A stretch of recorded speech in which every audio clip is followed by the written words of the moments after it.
আসসালামু আলাইকুম। আমি Sheikh Fahim, LLB honours, LLM, DIU. আজকে আমি আমার স্যারের কাছে চেকের মামলা সংক্রান্ত কিছু প্রশ্নের উত্তর খোঁজার চেষ্টা করব।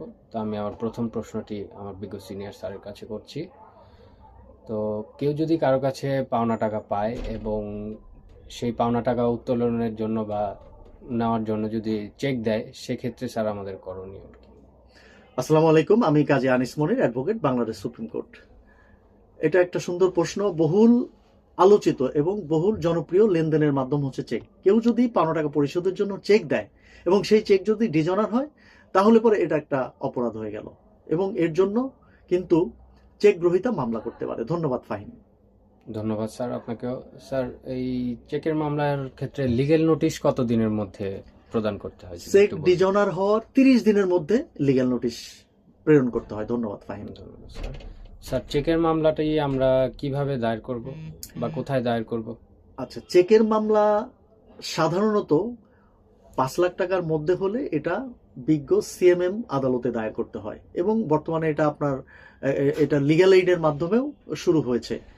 তো এটা হচ্ছে যে চেকের মামলা দায়ের করার সময় চেকের কপি, লিগ্যাল নোটিশের কপি, কি পারপাস টাকা পাওনা ছিল, এই বিষয়গুলো দিয়ে চেকের মামলা দায়ের করতে হয়। চেক ডিজনার লিগ্যাল নোটিশ দেওয়ার পরে 30 দিন পরে চেকের মামলা দায়ের করতে হয়।